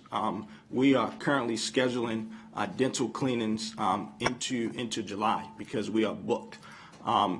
We are, as you all may know, County Council supported recommendation for a dental collaborative where we are bringing together the dental community, safety net providers to discuss ways to better collaborate, refer amongst each other, and also increase access to dental care. We have identified a consultant that will lead that work. We are currently going through the contractual process so that we can bring community together along with council staff will be at the table and bring forward some recommendations to the county executive and county council on ways to better collaborate referrals so that we can address those wait times, et cetera. And how many people do you know are on the wait list? Can you get that number? I can get that number as a follow-up. Thank you. Okay, Councilmember Lukey. Oh, no, I'm good. Okay. Yeah. So then without objection? Yes. Staff, okay, concur with the staff recommendation. Okay. So we will move to the next item, Care for Kids. There is not a county executive recommendation for an increase for this program. There was a recommendation of level funding. So this recommendation is for $100,000 to support medical services for the Care for Kids. This is coming directly from the Montgomery Cares Advisory Board Troika, citing the need to meet the increased need in medical service and the ever-growing population within Care for Kids, and to provide a fair market reimbursement rate for the providers. So Care for Kids, quite different than Montgomery Cares, but also, so they provide primary care services and wraparound medical services for children living in the county who are uninsured or uninsurable and whose families have income less than 250% of FPL. So medical services are provided through a number of network community providers. So school-based health center is the major provider. Most of the children are seen at their schools. Kaiser Permanente and the county dental clinics are another provider. So Kaiser is one of our providers who provides pro bono services. So they provide those in kind, and the medical services that children received, we do not have to reimburse out of the Care for Kids budget. Kaiser usually fluxes between the amount of children that they will take each year, but usually they will keep a roster of around 800 to 1,000 Care for Kids children, and we have some strong advocates that usually push that they take more of our children. And also, I'll say with Kaiser, we tend to send sometimes more of our complex clients there to get more wraparound services and families where they can all be served there. So just enrollment for the program, Care for Kids did not see a decrease during COVID-19. There were still children actively enrolled in the program. Care for Kids is a little bit different where enrollment for the program is 2 years. So they don't have to reapply annually. So the numbers for Care for Kids have steadily been increased. If you see FY22, they saw 7,900 children. Just July through March, their numbers are 7,800 children. So we would think over the next 3 months, those numbers will probably be around 8,200 or 8,300 served for the year. So on the page 12, I just want to note that the chart of the increase that the McCabe and Troika have provided, Care for Kids actually reimburses their providers based on different CPT code rates. In Montgomery Cares, they pay one rate no matter the CPT service code. So in Care for Kids, they spread it out a little bit different. So this increase will, you can see it's a 20% increase in the fee schedule due to the rising cost of medical delivery, delivery of medical care, excuse me. The Care for Kids program, different than Montgomery Cares, has not seen a increase in their fee schedule rate in like over 10 years. So as we are, Care for Kids has been very acceptance of, well, of course, of all of the new children that are coming in with the unaccompanied minors program. We have 2 Care for Kids staff that are funded under the newcomers program that are actually placed at Rocking Horse to help facilitate prioritizing their applications within Care for Kids and to help the families understand the benefits of the program, how you sign up, and how to navigate the Care for Kids program. So based on this, council staff is recommended that $100,000, $100,682 be placed on the reconciliation list as high priority to continue to maintain services for Care for Kids children. Without objection? Okay. And council staff just wanted to note that there were a number of requests that McCAB and Troika sent over. I think we noted that they totaled over $9 million. There was recommendations for other recommendations for Care for Kids, maternity partnership, and healthcare for the homeless. Most of them were supporting new programming that the council can certainly, I think, consider when they come back to talk about the reimbursement rate in September. So we did want to note, and I think Councilmember Albornoz talked about this, is that there are some key outstanding decisions in terms of like reimbursement rates and methodologies, how to administer the eligibility review process, and just other things as the department works to value-based care for the program. I did want to note that we didn't include, there were some policy recommendations that did not have budget implications that were recommended. I believe one policy recommendation was that the healthcare for the homeless program have a HOC preference. We did talk to the council staff lawyers, and we tried to understand who would be in a position to, whether that would be council, the department, to make that recommendation. So that's something that we're still researching and what that policy implication means. There was also a recommendation that the Care for Kids do presumptive eligibility. That's a policy that exists within Montgomery Cares, meaning that anyone can come to the clinic, and if the clinic deems them potentially eligible, they can be seen for up to 2 visits that will be reimbursed, even though that person hasn't been screened for Montgomery Cares. So the concept is to do that same thing for Care for Kids. So it would be, those are policy decisions that I think between DHHS and the council that could be considered during the September work session and determine who is, who's best to make that recommendation decision. I agree. That makes sense. Yep. Okay. So the last item does not need to go on the reconciliation list was the Strengthen the Local Health Department Infrastructure Grant, $194,000. This is actually ARPA funding. It's to support DHHS response in the economic and public health impacts of COVID-19. So it just want to note that it cannot be used to provide direct services. So the HHS will use that to investigate COVID-19 and the post-pandemic efforts. Okay.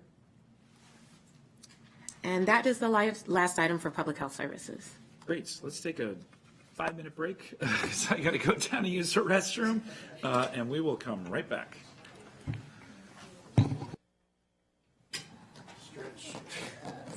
My child took my ID badge. Yeah. Oh, no.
staff. Okay. Just to your staff. Thank you, yeah.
Are you serious? Oh my gosh. Yeah.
Because they have to have one woman there since it's a female. For what it's worth, you make it look easy.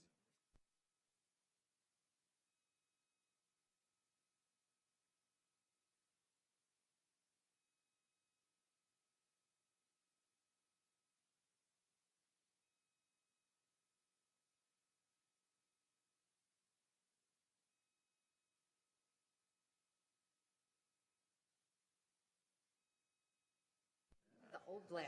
Goldie Hawn. Goldie Hawn. I was talking about a classic movie.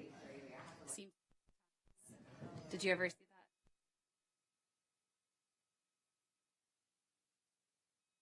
that? In the movie? Or? Well, I play football.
right, we're going to go ahead and resume our session. I don't think we need a countdown, right? what we had Just already jump done. right in.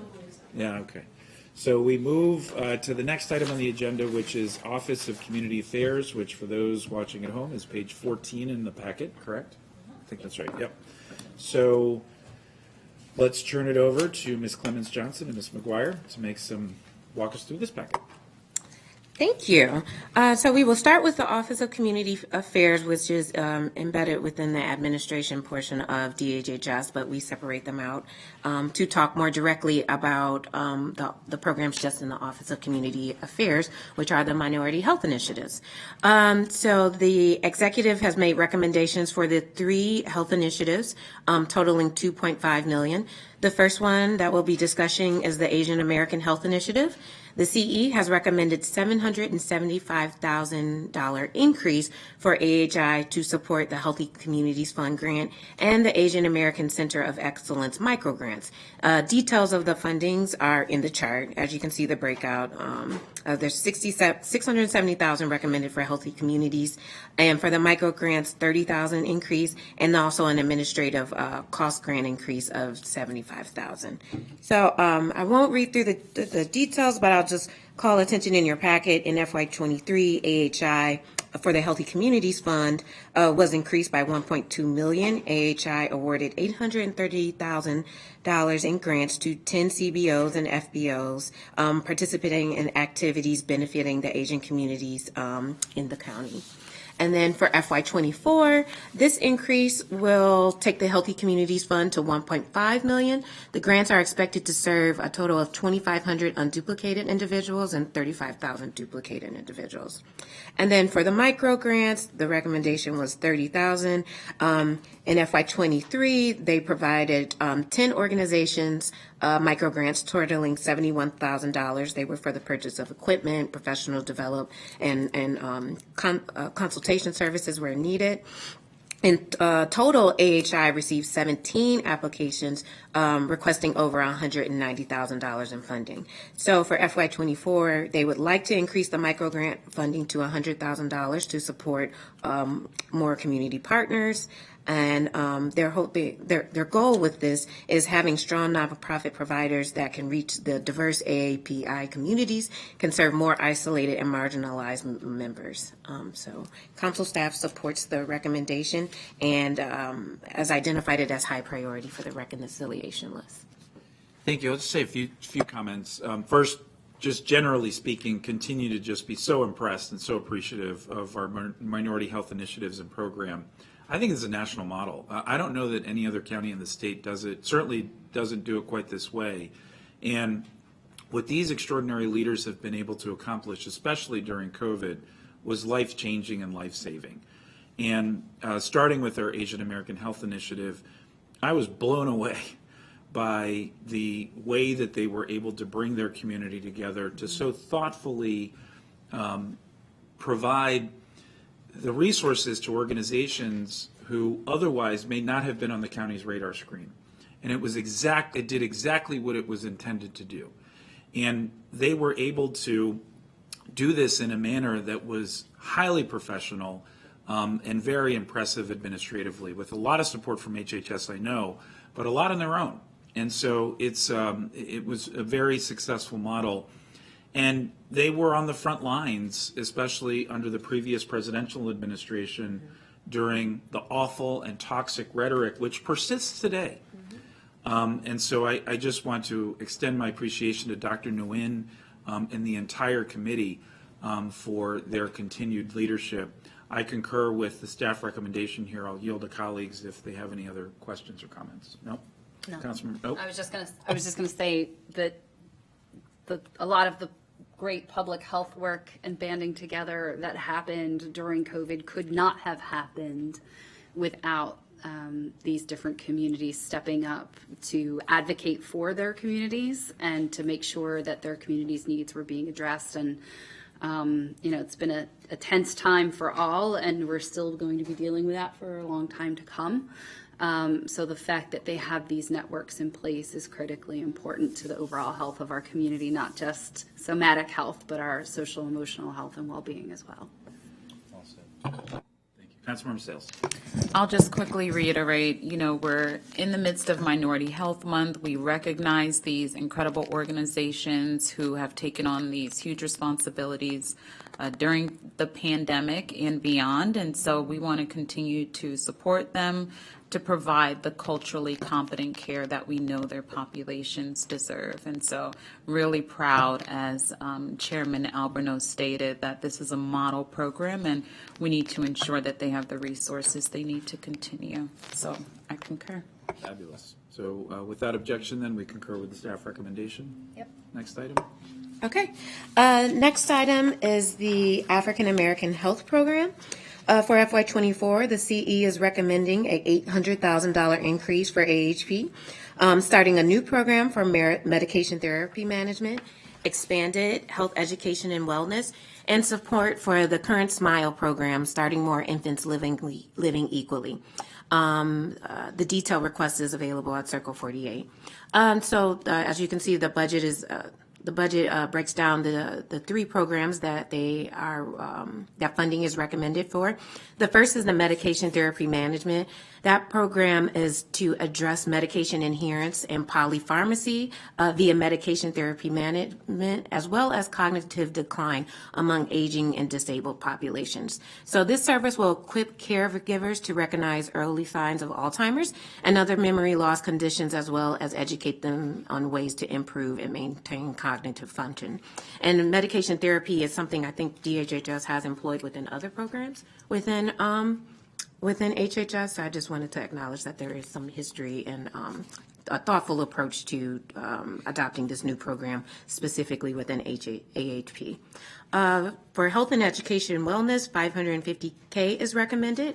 They will be supporting a number of programs, including the Real Conversation series, a prevention in health education, a minority youth health professional development, a fentanyl opioid and awareness program, and a program called Call to Duty.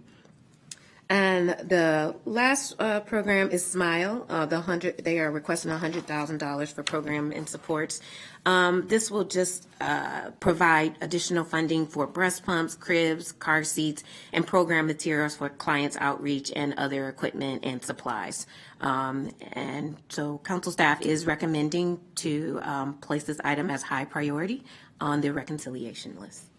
Thank you. I totally concur. I'll just make a couple comments here as well. So the African American Health Program has done an outstanding job of recruiting a new cadre of leaders to join their steering committee. I had the opportunity to meet with them just a few months ago, and it expands on the incredible infrastructure of their work.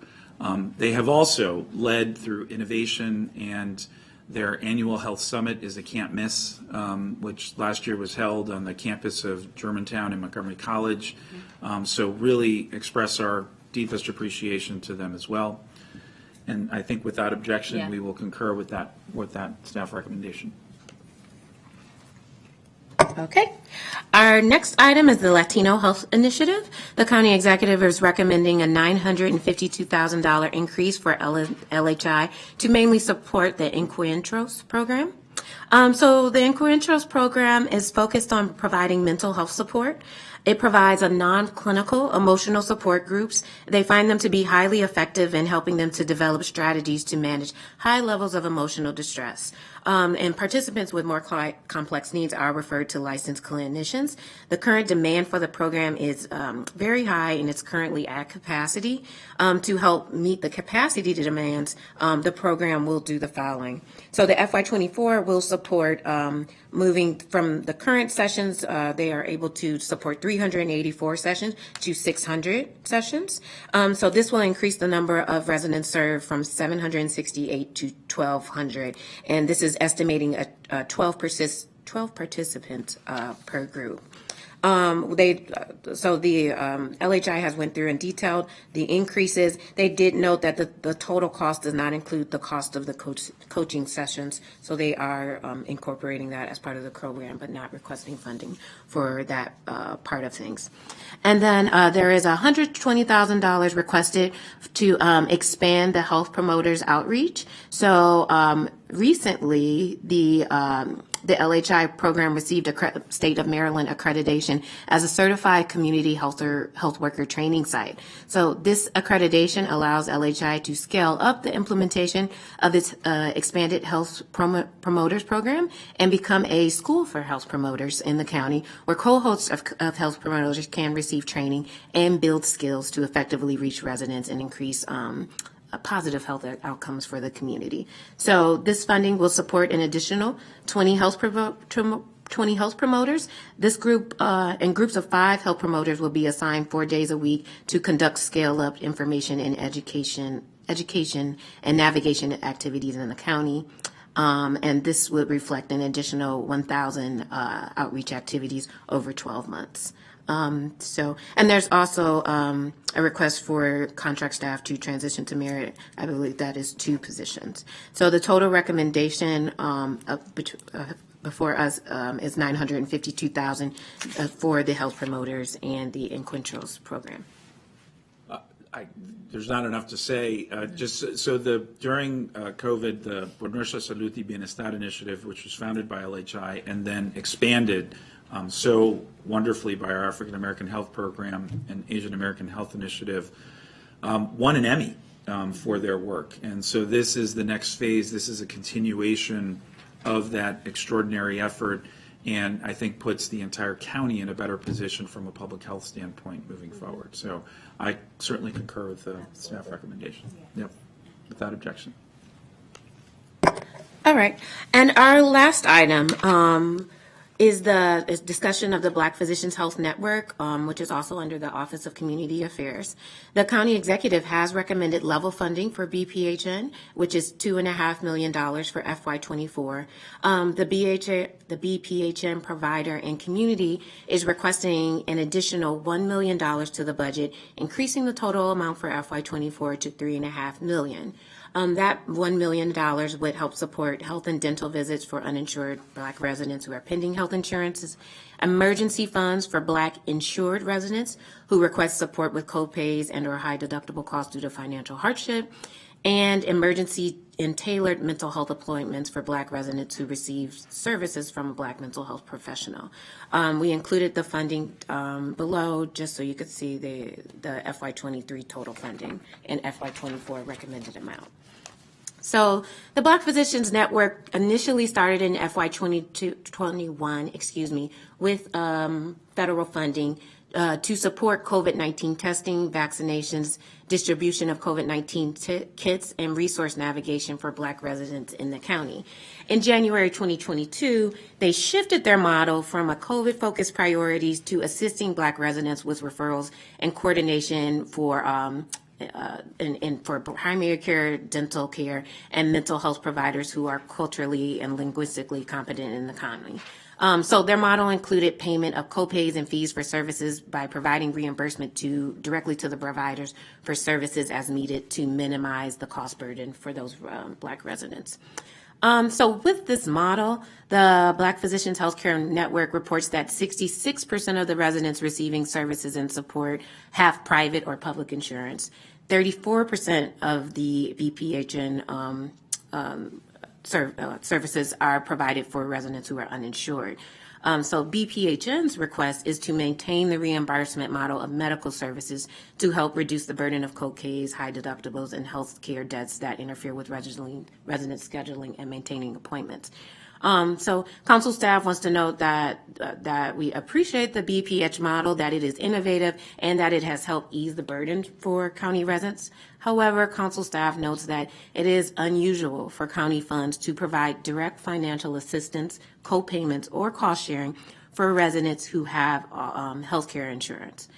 So council staff notes that council staff supports the executive recommendation to maintain the same level of funding for BPN in FY24, and we're requesting that DHHS work with the BPHN network to determine a focused strategy for funding around health disparities and outcomes, as well as any structured cost reimbursement or supplement model that would leverage county funds effectively. And I just did want to be clear about the funding. The current FY24 recommended funding of $2.5 million. It will support specific health referrals to Black health professionals. It will also support navigation to community resource and services. They will participate in outreach and education to Black residents and physicians, and there will be a focus on coalition building. And with that, staff's recommendation is to support the executive level funding for FY24. So I'll just make a couple comments, and then I actually want to turn it over to Dr. Davis to just share your thoughts and reflections on this as well. So this is one of the silver linings that came out of COVID. This is an incredibly innovative program, and that directly works on addressing some of the health disparities that have existed within our Black community for generations and were exacerbated during the pandemic. So there was very compelling testimony provided by a number of constituents and medical practitioners in this space who made a compelling argument that this is not just something that we need to sustain, but expand moving forward. And I very much understand and respect that position, but also note, as staff noted, that this is a different way of the county, supporting these types of services, which isn't to say that it's wrong. Just as we make this transition, it's important to note that. And I think a $2.5 million commitment is a significant one from the executive. And so I do very much appreciate that continued investment as we build up our public health infrastructure, which I think this needs to be a part of. The last two things I'll mention for now before turning it over to Dr. Davis are our private health providers. Many of them almost went down during COVID. Because of their inability to see patients. And the fragile nature, not just of our public health, but just health infrastructure, period, was tested in a way that none of us could have ever imagined. And that includes, of course, our hospitals, which are still seeing the ramifications of challenges with unusually large emergency wait room times, which has its own set of issues. But this is an important part of the puzzle. And so I would love to get your reflections, Dr. Davis, generally on the program, but more specifically on the additional $1 million request, and then we'll yield to colleagues to see if they have any comments. Councilmember Sales. Sure, thank you. So I echo the appreciation for what the Black Physicians Healthcare Network has done. In the height of COVID, this was an organization that did not exist previously, and they were able to stand up and create a network within the Black physician community to do outreach into the Black community for vaccines and testing. They coordinated with churches and many different on-the-ground organizations, and I really credit them. Our initial vaccine response, we did that with little to no disparity, and I think it was a lot of that was because of the work that they did, really in connecting folks in the community to trusted healthcare voices. And I think that part of their mission of really helping to foster connections and collaboration and a network of support for the Black physician and healthcare provider community in Montgomery County did not exist before they really stepped into that space. And I think that there's a lot that they have been doing and can continue to do to really create that level of support and investment in that community as being and helping to create that trusted resource for the community. In terms of their, the progression, and so the progression from really having that COVID focus on vaccines and testing, and over the last year or so, they have morphed into more of how helping to connect patients to trusted physicians, and so really focusing on primary care, mental health, and dental, and have had great success, especially in mental health, in connecting patients to providers who look like them, who understand their life experiences. That being said, this is their model of paying for co-pays for patients is something that we have not done before. And I want to make sure that we aren't creating systems that we don't already have in place. The challenge of helping patients pay for co-pays and creating that reimbursement model is a challenge that we need to solve. And I want to make sure that we are solving it for everybody that has that challenge in how we think about if you're making a decision on paying for gas versus paying for your doctor's appointment, there are lots of folks who have that challenge. And recognizing that the portion of their patients, as they say, that are uninsured versus insured. So only about 34% of their patients are uninsured, and recognizing that we do have resources in the county for uninsured patients. And so how can we use the BPHN to help, one, funnel those patients into existing providers, but also how can they help us to recruit more Black physicians to participate in those programs so that they can be available to see them. And then for our insured residents, making sure that they are helping patients to navigate the system and understanding their copays and coinsurance and what that looks like, so that they can make sure that they are taking advantage of the benefits that patients already have to be able to see providers. Thank you. I appreciate that. I'll just connect the dot. We are revisiting in September the co-pays for our primary care providers and health clinics that are within the county system currently, because I think all of us agree, including you all, that it needs to be higher and that the reimbursement needs to be higher. And this is connected to that. And so I think clearly this is also something that we will need to revisit. But I will yield to Councilmember Sales and then Councilmember Lukey. Thank you, Mr. Chair. Given the historical inequities this population has experienced, I won't repeat the comments made by the chair. This aid could be worth supporting, but I would love to see a breakdown, if we can, of definitely supporting the 34% that are uninsured, but then the 66% of the residents receiving the reimbursements, which ones are underinsured that are receiving, so that we can combine those resources. So I would be supportive of putting the $1 million on the high priority reconciliation list, but getting a more accurate account of who's underinsured, because we're no longer in the pandemic space to have to reimburse people who are already receiving coverage through their private insurance. So I yield. Thank you. Councilmember Lukey.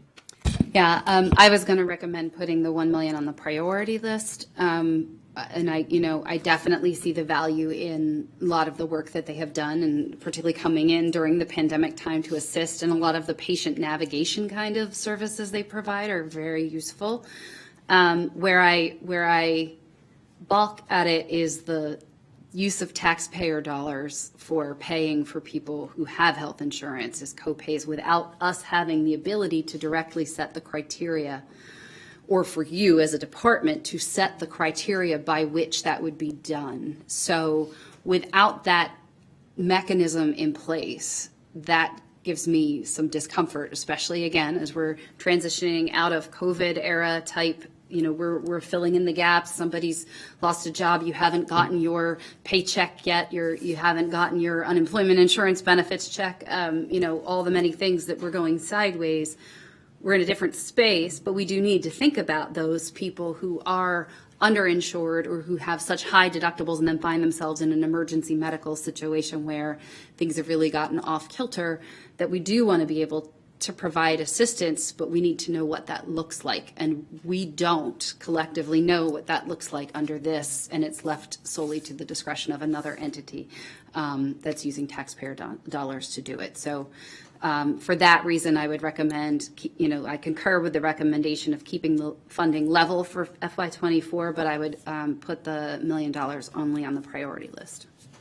So just a couple of other reflections and thoughts. I think we are going to revisit this regardless, because we do need to. This is a new program, and I've been impressed with how they have established an outcomes-based framework, but it's only been a year and a half for us to fully implement this, and so there's still time necessary for us to be able to get more information. But if we are able to, over the long run, lower that gap, no matter how we get there, we got to get there. But there are more questions than answers right now, just by virtue of where this program is in its development. So I concur with high priority, but acknowledging it's going to be tough, with all the other things that are in there. But regardless, we will revisit and see where we go from here.